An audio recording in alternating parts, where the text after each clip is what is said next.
Am I the a-hole for letting our son use his untouched college fund as a down payment on a house and not using it to pay off our daughter's student loans? Our son just graduated college. He was extremely studious in high school and was able to get a full scholarship to the school of his choice. The college fund we saved for him therefore went untouched. Our daughter is a couple years older than our son. Despite our best efforts, she was never the greatest student. So while she was able to go to college, she received no scholarship money. The college fund we saved for her, which actually amounted to a little more than what we saved for our son, covered about half her tuition, with loans making up the rest. Our son did extremely well in college and graduated with a great job. We therefore decided to gift him his college fund to use as a down payment on a house. And with the stock market's gains over the last 4 years, it's grown quite a bit since he went off to school. Our daughter was furious when she found out that our son's college fund went towards him buying a house. She said that he's already way ahead of her in life, since he graduated debt-free with a much better paying job than our daughter's, and it's not fair to put him even further ahead. She maintains the fair thing to have done is to have put our son's fund towards paying off her loans. Both my husband, our son, and I think our daughter is being entitled, but she told some of our extended family how unfair we're being and they're taking her side. Are we somehow the unfair ones here? Now for the top comments. I'm inclined to say not they all. This is a classic fair versus equal issue. Fair would say that both kids graduate debt-free, so long as you have the money to do so. That is, everyone gets what they need regardless of who needs more. While equal would say that each kid gets the same amount regardless of need. Neither is wrong, and given your kids aren't owed a college fund, you're already being very generous. It's really up to you whether you choose to be fair or to be equal. You choose equal. Each kid gets their own fund, and that's completely valid. Most wills choose equal too, giving each child the same amount regardless of who needs it more. A friend's parents chose fairness, leaving their money to their social worker son rather than their daughter married to a well-paid executive. But needs changed and they left her, cleaning out their accounts. He did have to share assets eventually, but she did not get alimony, have to be married 20 years in my state, and her standard of living is now lower than her brother's. That is super crappy. I would hope the son would realize this and give half his inheritance to his sister, which would be unlikely. I would have given a disproportionate amount to my child in greater need, but not 100% versus none. I'm sure her parents would be sad/ashamed at how it worked out. Not they whole. You had the same amount of money earmarked for each kid. Your daughter isn't entitled to more because she struggled more. You were perfectly fair giving them the same amount, and they used it the way each of them needed to. Actually, they said they saved up more money in their daughter's fund. Not they whole. The goal of college funds isn't to have complete equity of outcomes. It's to provide the same resources to each child. Kids will have different scholarships or differently priced schools, and that will impact how far their funds go. Presumably, you do the same for your daughter if the situation was flipped. Now, for the next story. Am I the a-hole for rejecting my stepkid's younger siblings from my daycare? I married my husband 10 years ago.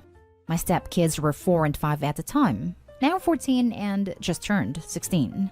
My husband's ex has despised the fact my husband and I married before her and her husband. And she has made her hatred of me/us known to my stepkids, and in turn, my stepkids have closed themselves off from me and rejected my attempts to get close to them.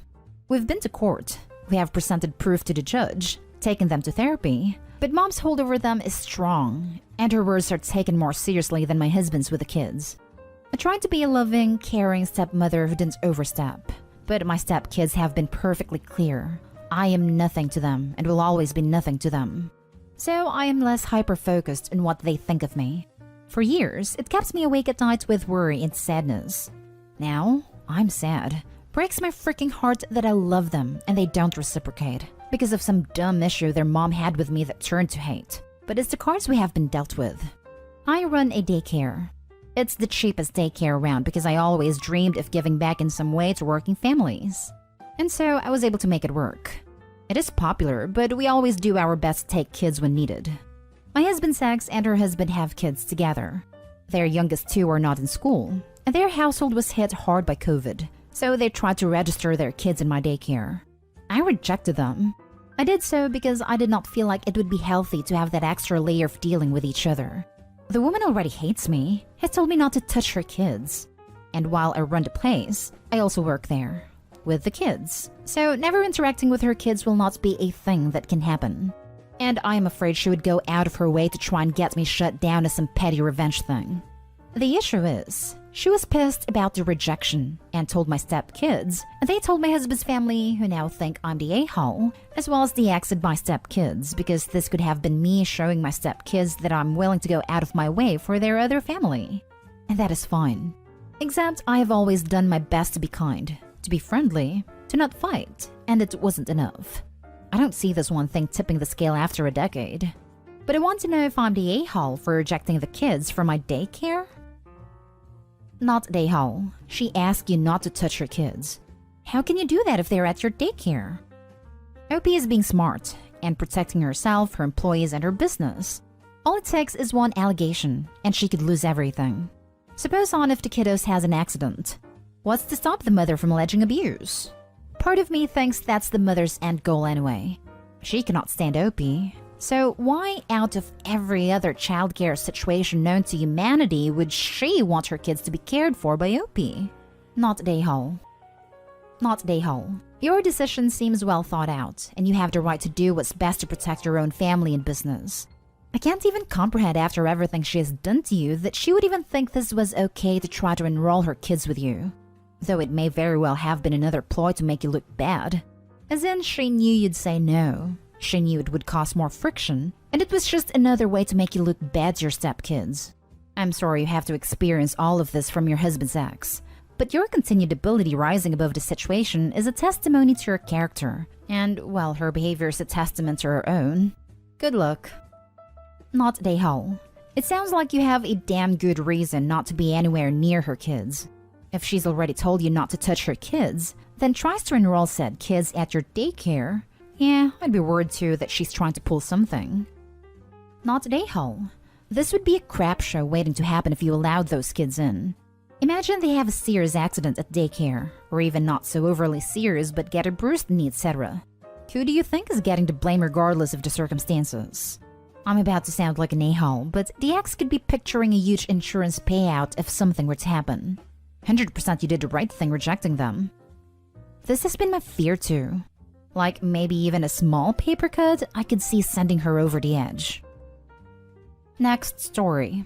Am I the a-hole for manipulating my daughter's marriage? From the title, I'm sure I, 49 male, do sound like one. My eldest daughter seems to believe I am, so wanted to know if she's right. A couple years ago, my daughter Nat, who was 21 at the time, introduced us to her fiancé, a 46-year-old man, literally 1 year younger than me. Everyone in the family was livid. My ex-wife, and so was I, honestly. It took a lot of restraint not to lose control the first time I met him. Nat said they met at work. He wasn't her direct supervisor due to them working different departments, but that still didn't sit right with me. She swore up and down they're in love and they were gonna make it work. Nat is a sweet girl, very smart and mature, but the first time I met him, I saw right through him. Actually got some pretty good advice from a close friend of mine. He encouraged me to befriend the guy, support my daughter even if I don't support it.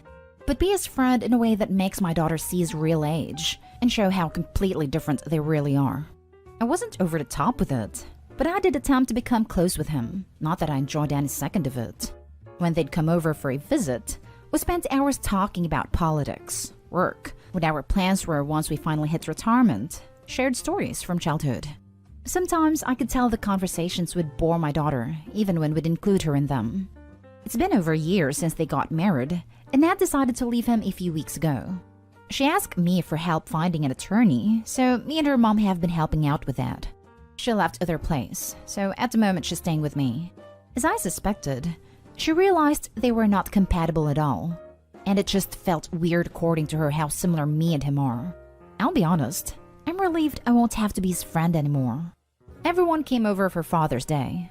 Nat went with her brother to buy more chips and sodas, so it was only me and eldest daughter. My eldest daughter asked if I'd be able to cope with not having my buddy anymore, and I said of course. It's not like I enjoy being around the guy. She asked what I meant, and I explained I only became friendly with him so that Nat could see more of his actual age, how different they actually are, and so that she wouldn't shut me out of her life. My daughter is taking it like I intentionally manipulated the man in order to end his marriage.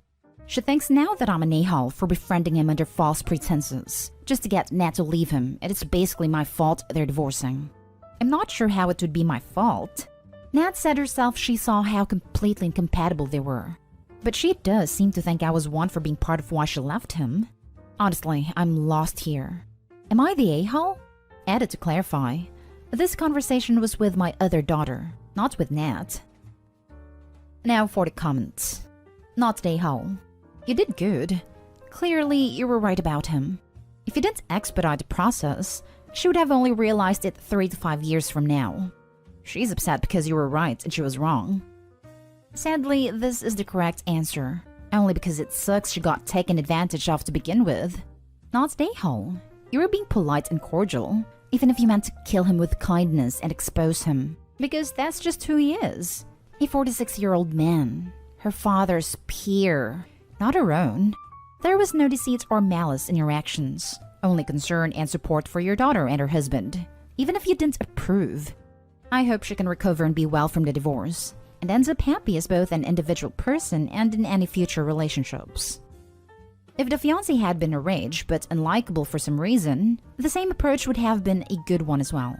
21 is still young enough to be in rebel mode. Not giving the daughter something to rebel against and not making staying with him feel necessary to save face was a good decision. Not the a-hole. Your only mistake was not taking this little bit of showmanship to the grave. Her marriage didn't end because of you. It ended because she realized, with a bit of indirect help, that this relationship was not what she wanted. For real, why did he have to tell his daughter about that? What was Opie thinking? It's not something you brag about. After all, the marriage ended already. You're the a-hole for giving the plot away. My eldest daughter asked if I'd be able to cope with not having my buddy anymore. No, it made my daughter unhappy. There was no reason to monologue like a Bond villain. Now for the last story. Am I the a-hole for making my husband fish out our son's dirty diaper from the water? Hello. Me, female 29, and my husband, male 33, haven't gone out in a while, about 4 months, and the reason for that is he lost his best friend. They were like brothers, and this loss was very devastating for my husband. As a result, he's become less active and less interested in doing things. I wanted to cheer him up and get some family time together, and since weather is hot, I wanted us to go have fun at the beach. We had a tent at the beach and brought our own food and stuff we needed to spend the day. My husband wanted to change our son's diaper, so I let him handle it while I prepared a meal. When finished, I asked him to wrap the dirty diaper and put it in the trash bin outside. He went outside for a minute, then came back. I then went outside the tent and saw a teenager telling me my husband just tossed our son's dirty diaper in the water. I was shocked.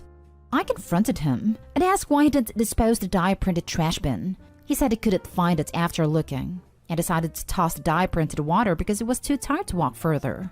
I said it was unhygienic and disgusting to throw it into the water where people are swimming. His defense was that the waves were going to carry it away. I got so mad at him and told him to quickly fish it out the water because this was disgusting and disrespectful to nature and the people on the beach. He said he could barely see it, so no one would notice. I said someone could have got this on video and posted it, making us look horrible. I pressured him to go after he wanted me to go. He went and was able to get it out, then threw a fit saying I made him go into the water knowing he wasn't prepared, and that it wasn't an emergency, it was just a diaper and people pee in the sea, so what is the difference? He said I knew how much he's been struggling in the past months, and wanted to enjoy a day out on the beach, but I treated him like a child and forced him to make a huge amount of effort to get the diaper out. He remained upset the rest of the day, claiming I exaggerated with how pushy I was. So did I really ruin the day out for him by making him do that? Not the a-hole. That was lazy and disgusting of him, and he acted like a toddler. If he can't be asked to be an adult, he doesn't need to go on vacations. I understand his feeling down, but that's not an excuse. Also, the husband was confused why I can't throw pee into water. Almost all single-use diapers are not biodegradable and include a variety of plastic-based ingredients. But I treated him like a child and forced him to make a huge amount of effort to get the diaper out. You treated him like a child because he behaved like a child. The huge amount of effort, lol, was a consequence of his own actions. Piggybacking because I think you summed it up nicely. Husband acted like a child, belittling a used diaper into the water out of sheer laziness. Hope he's not the a-hole. Anyone who chooses to litter is the a-hole. Especially when that litter contains human waste. Especially when that litter is a diaper, which are known for being particularly damaging to the environment as they do not break down quickly or easily. A disposable diaper can take 500 years to break down. People pee in the sea, so what is the difference? Urine dissipates very quickly in seawater and is mostly made up of water. People can still step in a pile of baby poop, and a disposable diaper is made out of materials that take years to break down. And the earth is not a trash can. Not a hull. Grieving is no excuse to not use a trash can.